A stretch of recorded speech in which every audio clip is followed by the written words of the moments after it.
Hello and welcome to the Hold All Tickets, a World Pool preview in collaboration with the Hong Kong Jockey Club. Bet with the World.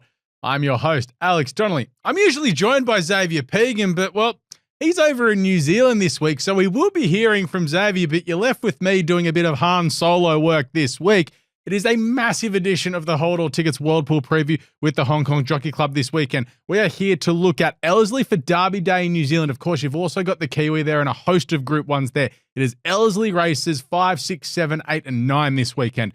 Of course, it is Canterbury Stakes Day and Randwick Guineas Day in Sydney. Races 7, 8, 9 and 10 coming your way from there.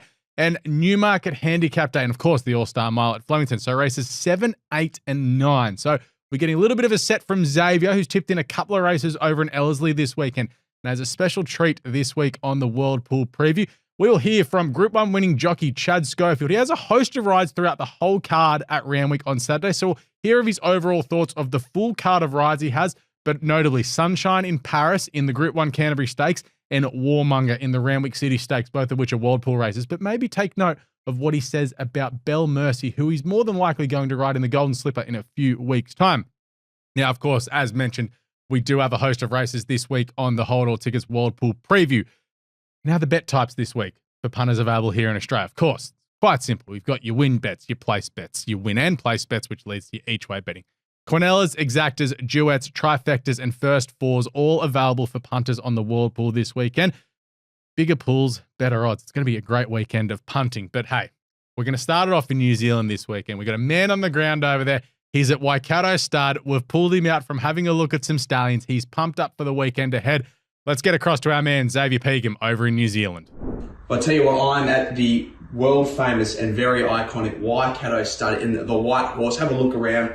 I've got George Chiddick on the camera here, and I was meant to have a week off, but the World Pool said, Xavier, you're the absolute backbone of this show, and we've got to get you to do an Ellerslie set, and that's what I'm going to do. Hardly a drop of rain in New Zealand the last few weeks. We're going to expect a good firm deck at Ellerslie on Saturday.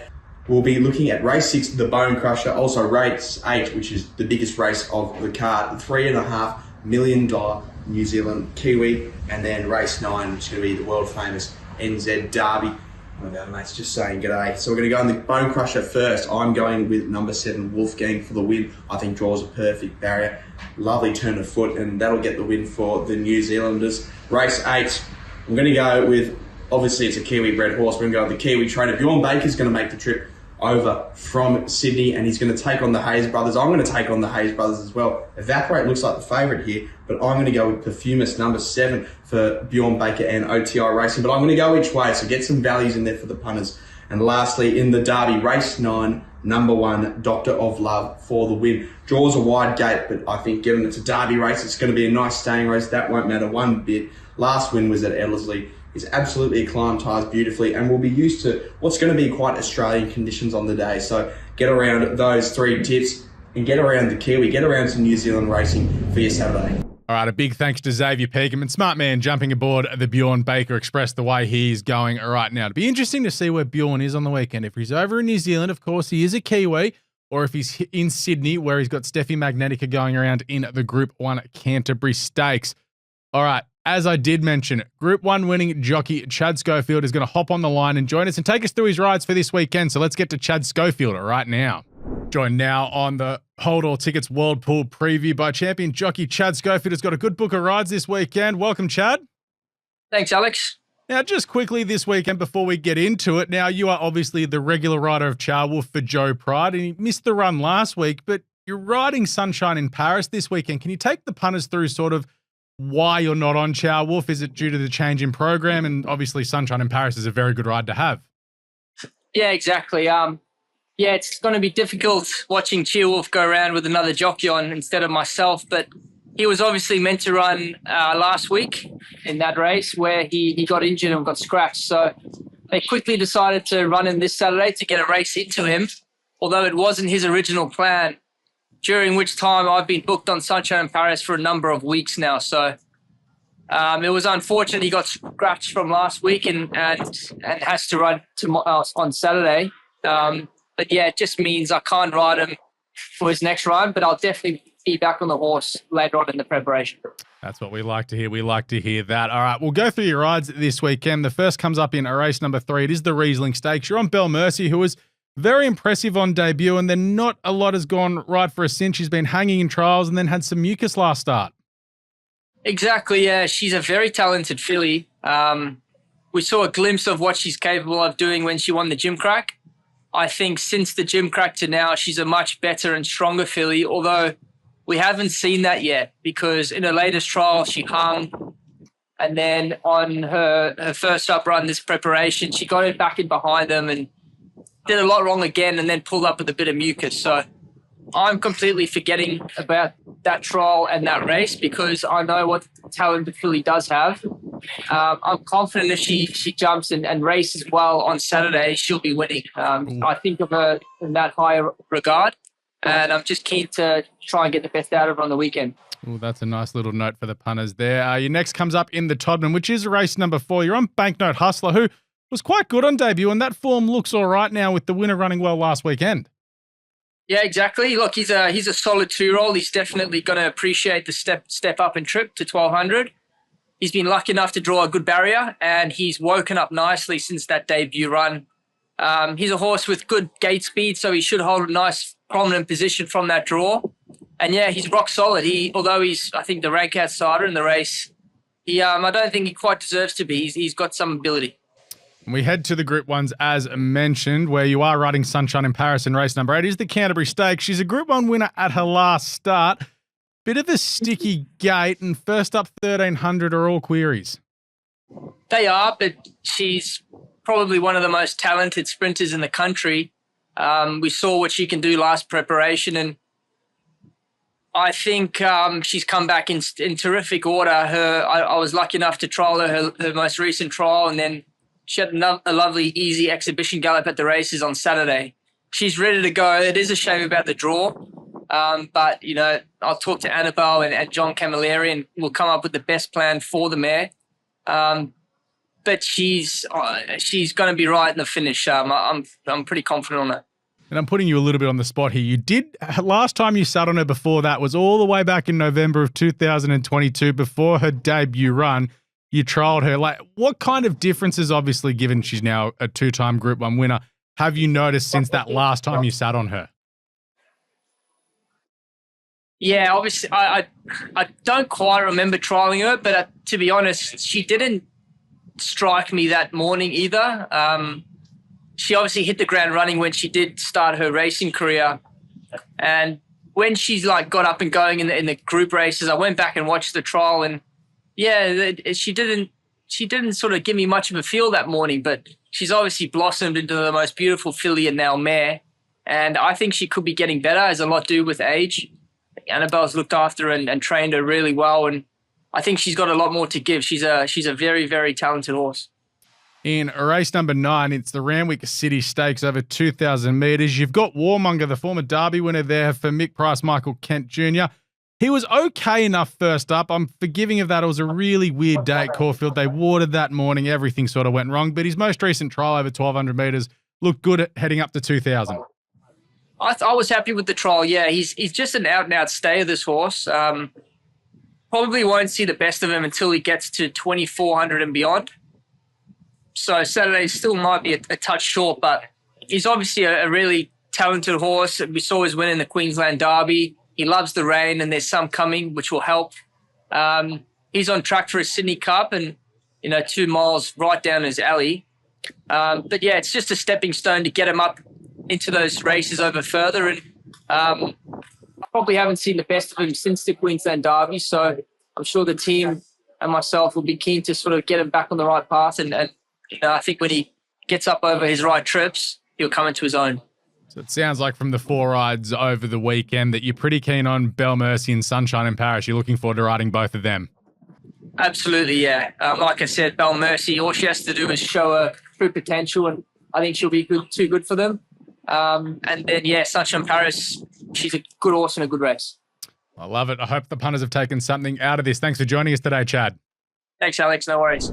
Tell you what, that is a lot of confidence from Chad Schofield this weekend heading into riding Sunshine in Paris in the Group 1 Canterbury Stakes. And of course, just note for that Bell Mercy one, put that one in your back pocket, punters, because that is very important. All right, as said, we do have a bunch of races to get through at Randwick this weekend, races 7, 8, 9, and 10. Let's get into them, the first of which being the Randwick Guineas. It is over 1,600 metres. The Glamour Colt broadsiding is your favourite. J-Mac jumps aboard for the first time since he rode him in the Caulfield Guineas last preparation. Of course, he was a dominant winner last start in the Hobartville Stakes with Zach Lloyd riding there. Bit stiff that poor Zach misses out, but you can understand why J-Mac's on board. He's won all of his Group 1s on him. Look, he's going to be the hardest to beat in this race. From barrier 4, you don't need me to tell you that. He's the absolute glamour colt of this field. On ratings, he should be winning it. I think he will be winning it, but he's pretty short at the moment. So we're going to have an exacta here, punters, with number 9, Aliana, for Chris Waller, running the Castelvecchio filly against the boys.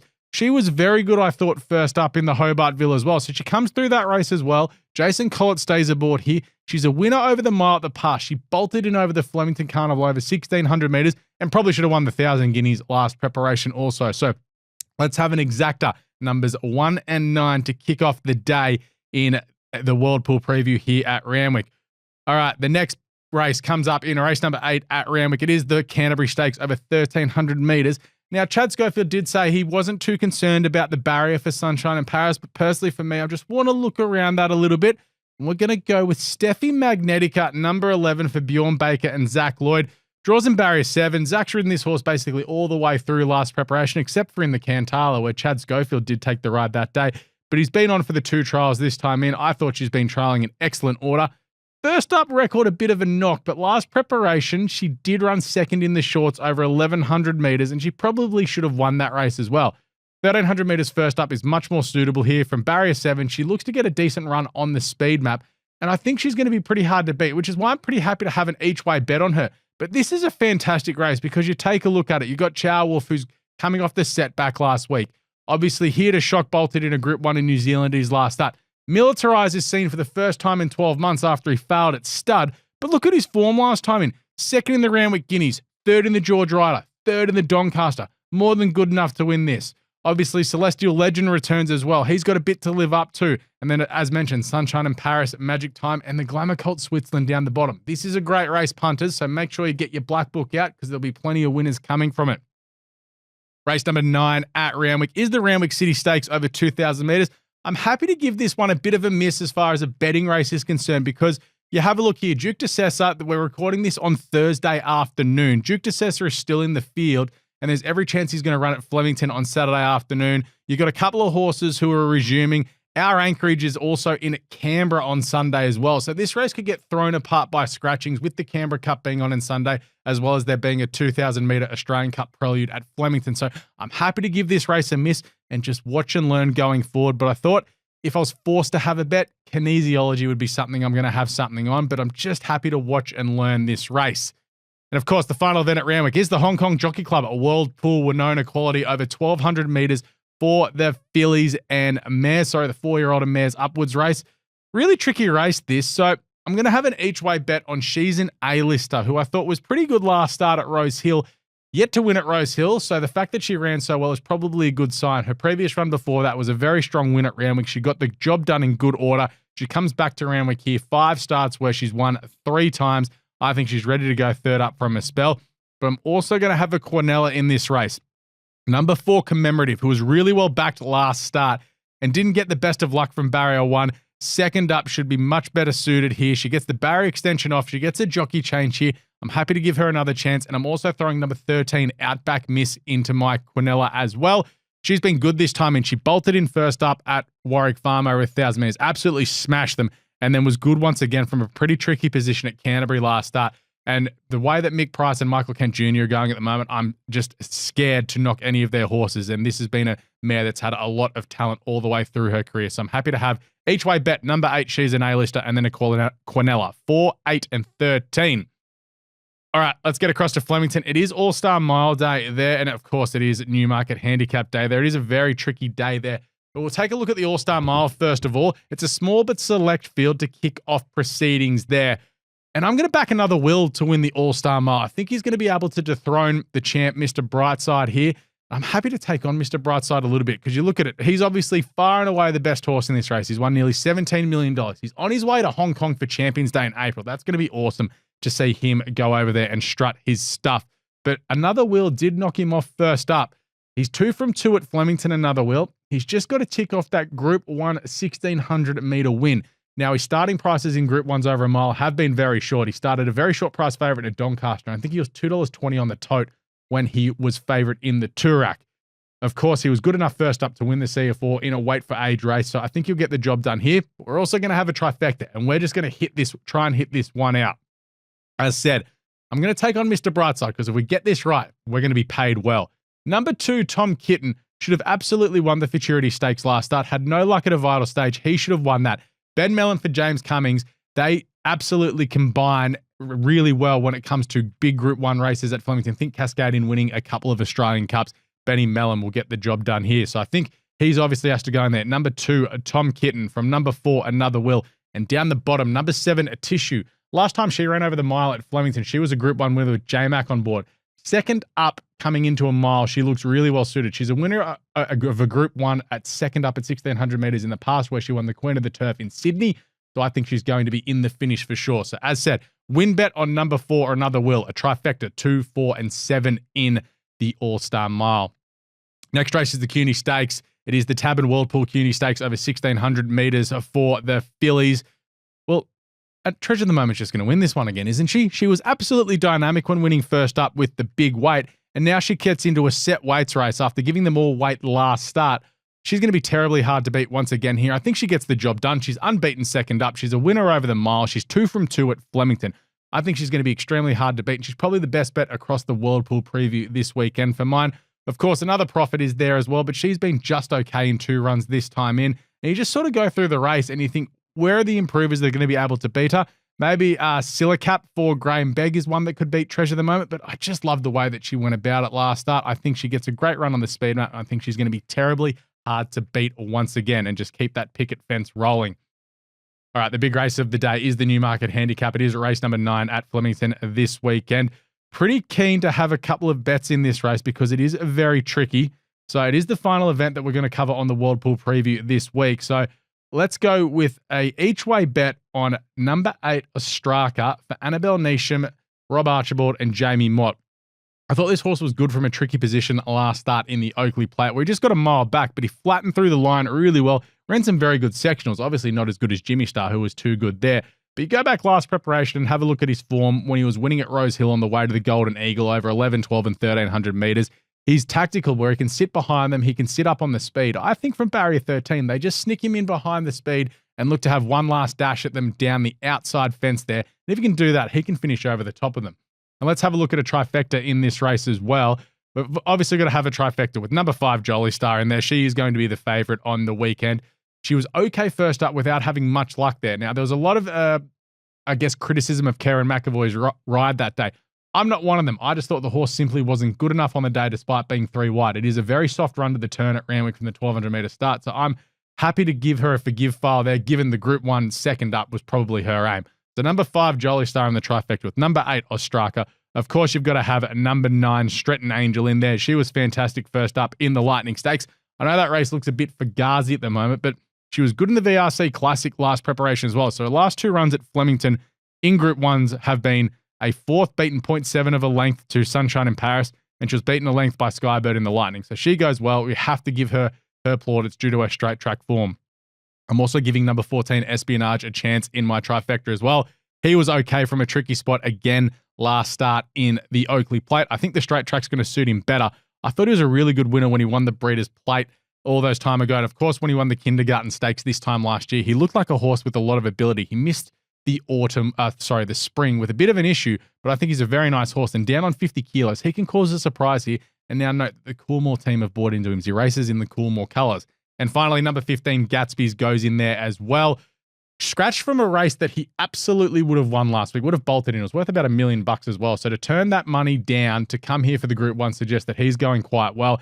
Karis Teaton jets in from Hong Kong as well to take the ride. Karis has been riding really well at the moment. Of course, guided Car Ying rising to a win in a Group 1 recently. From barrier 15, he's going to be in the right part of the track. He's had a jump out down the straight where he went well, and arguably his career best performance, despite it being a defeat, was in the 1,200 metre Coolmore Stud Stakes last preparation. What's he running over this weekend? 1,200 metres at Flemington. All right, that is the Hold All Tickets World Pool preview done and dusted this weekend. With thanks to our friends at the Hong Kong Jockey Club, make sure you bet with the world this weekend with the World Pool. Of course, thank you to Xavier Pegum for doing all of his good stuff over in New Zealand. Hopefully we've found a few winners over there for you. Of course, thank you to Chad Schofield for jumping on and taking us through his rides this weekend. Now, make sure you follow us on social media at Punters. A lot of stuff coming your way this season, this autumn racing season. There is so much going on at the moment. Of course, we do have our Hong Kong previews going up every weekend. The Derby's just around the corner. Champions Day around the corner. Everything coming up great with our friends from the Hong Kong Jockey Club. Enjoy your weekend and happy punting.